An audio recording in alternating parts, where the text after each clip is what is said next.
Hey, what's up, YouTube? Goratha here. So today I'm going to talk about my actual League start plans. I previously was thinking about League starting an Acolyte of Chula, but there's been some changes and some updates, and I have decided to move on from Chula. I still think it'll be really good. Most of what I said in the last video still applies.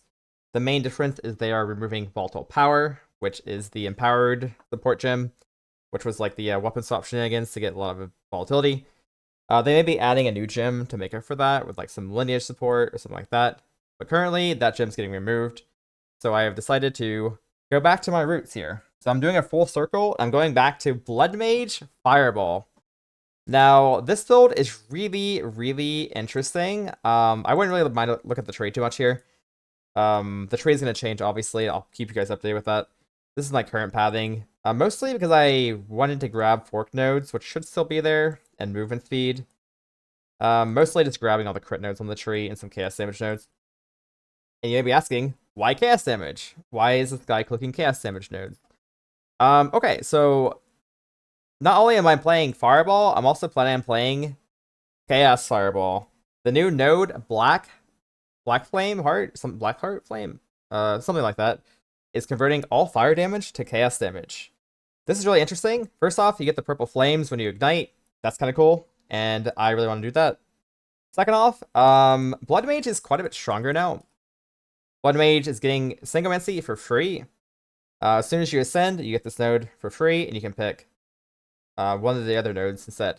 Force Spike is actually getting nerfed a bit. It's going to be crit damage per 50 bonus life instead of 40, but it's being moved behind Thunder the Flesh. Thunder the Flesh is 15 base crit. This node is, you're able to take this node from your first slab. You get Sanguimancy, and you take 15% crit if you want. I'll probably end up doing that, honestly, but you also have the option to take Spell Leech or the Progenesis Grasping Wounds node. So Blood Mage is getting a lot more options. This is getting a bit of a buff here. Sanguimancy is insane now. It's applying to hits instead of crits. So early on, when you have no crit chance, you'll get a bunch of Life Remnants just from hitting a monster. Very big change combined with the really OP new Life Remnants. Whatever the Life Remnant supports are. I don't know what they're called exactly. There's a couple new Life Remnants nodes that are like really, really good. For example, this one here. Effects of Remnants are occur 3 seconds after being collected instead of instantly, and increase effect. There's a couple like that. There's one that increases the range which you pick them up. Some really, really interesting support gems you can link to Sanguimancy now.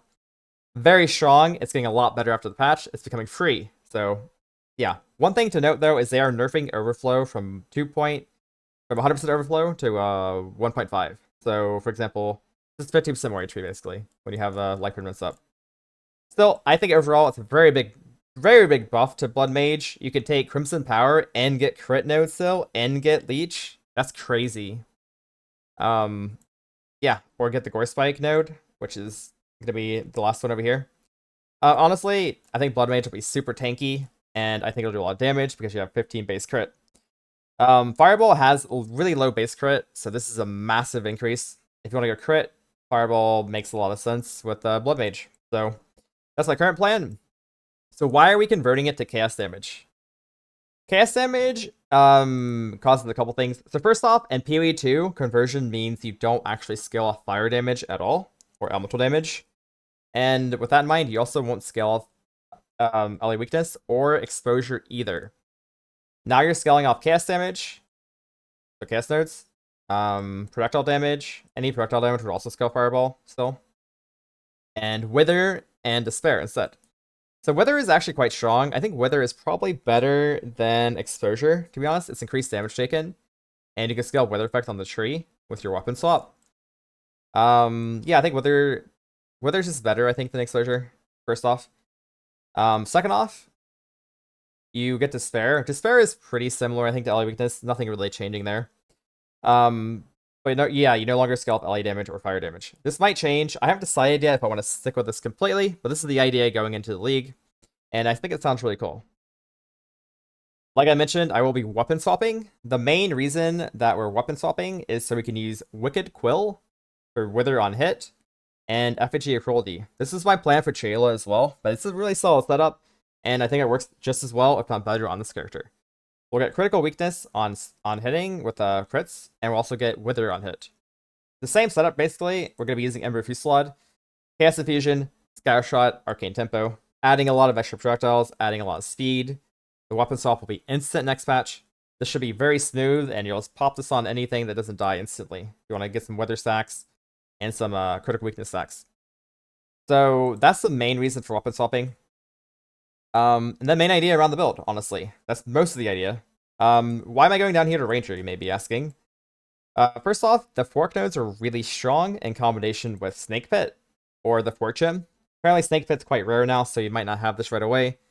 But yeah, basically you get one extra proj whenever you fork. So essentially, you're almost getting the Deadeye node just by having those 3 nodes there. Pretty strong node, honestly, and I'm really looking forward to trying it out. I think Snake Pit is going to be hard to get, maybe, so maybe you won't have it right away. Probably going to end up trying Fork Gem out. We'll see how that goes. But yeah, this is one of the main reasons to go over here. The other reason is they're adding a mechanic called Deflection. Deflection scales off evasion. I'm not sure if this is really required, honestly, because they're going to be so tanky already, just by having lots of life. But I think having evasion and having deflection, plus a huge life pool, will make us almost immortal, and it sounds pretty good to me, so maybe I'll go for that. And there's a lot of move speed over here. Move speed is honestly the main factor. Move speed and good crit nodes. Of course, the tree is changing, like I said, so don't worry about this too much. A lot of these points are going to be changed for better points, basically. But honestly, it looks pretty good already, so I'm pretty excited to see the changes, and yeah, this tree looks really good to me. We'll have to see how it changes, and I'm looking forward to it. One node that's actually really good already is Event Horizon and Spaghettification. The Event Horizon makes it so you lose HP and ES when you use the Chaos Skill, but it gives you a ton of Chaos damage. Now, Fireball isn't a Chaos Skill, so you're actually not losing any life or ES when you use this. Despair is the only Chaos Skill on the build, actually, so yeah, this is really not even a downside. It's just a 50% damage node, which is kind of crazy. Spaghettification is also more move speed and a lot of all attributes. You do lose some Chaos Res. Don't think it's really going to be a problem, but yeah, these guys are insane. The reason we're path over here is the Keystone will be in this spot here. It'll be like right here, basically. So we'll have the path over here. Not the worst pathing of all time. We do get some crit nodes, and there's this -3 Chaos Res when you curse. Not the best nodes of all time. Hopefully there's some more stuff over here, though. This is the basic plan. I felt like I should make a tree for you guys, just so you guys can have something to look at before the league. Probably changing, and by probably, I mean definitely changing. I don't have support gems in for a similar reason, but I'll keep you guys updated on the actual exact setup when they get the video out and talk about my actual plans and stuff, because a lot of this is going to be changing based on what they add. They still a couple like patch notes they're probably going to have, and after the passage tree. Kind of play it by ear. The main idea behind Fireball is Fireball is getting buffed quite a lot. Here's the patch note here. I put it into the PB notes. Fireball is gaining a ton of damage. It's becoming a tier 3 gem. Now, I'm likely going to level as ED Contagion, because ED Contagion is by far and away the best leveling.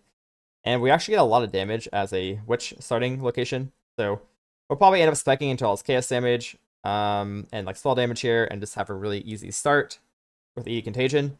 And then once we start getting infusions, which I'll talk about in a second, we'll switch over to Fireball. And also, obviously, the Black Flame node too. So what are infusions?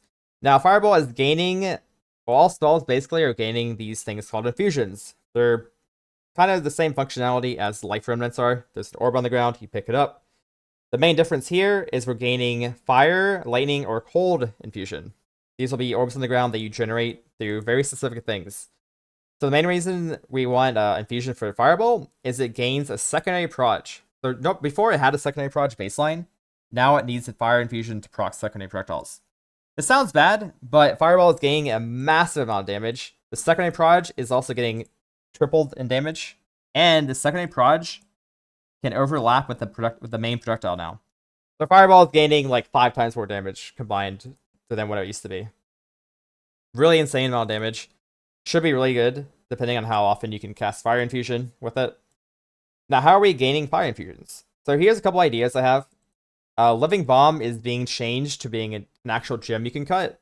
Living Bomb will give you a Fire Infusion when it blows up. It's being changed to blow up instantly when you do enough damage to it. and it'll drop a Fire Infusion as soon as it blows up. So the more damage you have, the more consistent the Fire Infusions will be. You'll run around and like pick up the Fire Infusion and throw out another Fireball. It sounds kind of annoying playstyle-wise, but you're already doing it as Blood Mage anyways for your Life Remnants. So really, it's not that bad, and it should work pretty well. That's the main reason why I'm using Frostwall in the build as well still. I'll talk about that in a second. Siphon Elements is the second way we're generating in Fire Infusions. This is becoming it's a new Spirit Gem. It'll cost Spirit. Not quite sure how much Spirit yet. I'm assuming it'll be like 60, maybe 30 to 60 probably. This will give you infusions on the ground whenever you ignite, freeze, or shock. Now, depending on what you do, most likely it'll drop that remnant. So if you ignite a lot, you'll drop a lot of fire remnants, so you get a lot of fire infusions. With the Black Flame node, you actually can still ignite with chaos damage, so it'll still be dropping fire infusion with the siphon elements. Lastly, Cast on Crit. So Cast on Crit will most likely be the setup we use for the last part of the fire infusions. This should drop. Honestly, we probably don't even need all this, but this is all the ideas I have. Just throwing them all out there. If we don't need Cast and Crit, we don't need like Siphon Elements, we'll drop whatever we need to drop for extra Spirit. But I rather like prepare for more than we need than less than we need. So Cast and Crit, Snap. This is going to be very similar to Siphon Elements, except this will proc Snap, which is being reworked. Right now, Cold Snap. Snap is being reworked to work on all elements, and it'll blow up depending on what you have on it, and it'll drop the remnant based on what you have. So if you have a Ignite, it'll blow up and drop a Fire Remnant. Same with Shock and Freeze. We could probably link Cast on Crit to a Flame Wall as well to get some extra damage that way. And I'll probably be hard casting Frostwall. Maybe in Living Bomb, by the way. May just have Cast and Crit Living Bomb, depending on how it works out. But yeah, it may be pretty automated. It may be a couple of buttons you have to press. Not quite sure how it's going to play out yet. Living Bomb, Fireball, Flame Wall, Frostwall are the main abilities, though. Some of them might be Cast and Crit. Frostwall will still be used because I think it'll proc on the Siphon Elements. I'll quickly show you guys the patch note here. Siphon Element says on the target itself. Yeah, so it says has the chance to create an Infusion Remnant when you freeze, shock, or ignite a target. Doesn't say enemy. So I'm assuming this will work on Frostwall, and you'll get a bunch of Remnants this way. Also, you get Life Remnants from killing Frostwall, so Frostwall just has a lot of synergy. And on top of that, I'm pretty sure if you have Fork and you attack a Frostwall, you'll have multiple projectiles going out, and multiple of those projectiles can overlap and hit the same target with Fireball. So you have overlapping upon overlapping. Now, normally, the secondary projectile can't hit the same target. So the secondary projectile can hit the same target now, but it only hits once, right? It can't, like... it won't really be easy to get multiple projectiles to hit the same target unless you have something like Fork. So I think Fork and Frostwall should overlap really nicely with the ability. We'll have to actually play the game and see how it plays out. But this sounds like it'll work in my head, so we'll have to see how it plays out. That's kind of the ideas I have on it. And yeah, I'm really excited. I think the Chaos Fireball Blood Mage will kind of pop off. The Fireball build, okay, so initially, this is the character I least started in 0.1, my very first character of all time. Sanguimancy, let's just say this node was pretty bad, and you clicked it in normal lab, and then your character started dying to itself. It won't happen this time, surely. Surely this time, it'll be good. It'll give us a bunch of benefits. We'll get a bunch of life. It's on hit now, so we won't die to ourselves, probably. Yeah, I mean, what could go wrong, really? And yeah, it's gonna be purple Fireball instead of normal Fireball. It's gonna be great. To be honest, though, the Fireball build I initially made was really good in-game, but yeah, the leveling was pretty painful. I am planning on playing ED Contagion to level through the campaign early on. As soon as I can switch to Black Flame plus Fireball and like Infusions and stuff, I probably will swap to that, though. That's my current plan going into it. Yeah, I hope you guys enjoyed the video, and I will see you guys next time. I'll keep you guys updated, by the way. I'm going to post a actual planner in the video description. I'll probably end up making more videos as well, and yeah, looking forward to it. Hope you guys enjoyed the video, and I'll see you guys next time.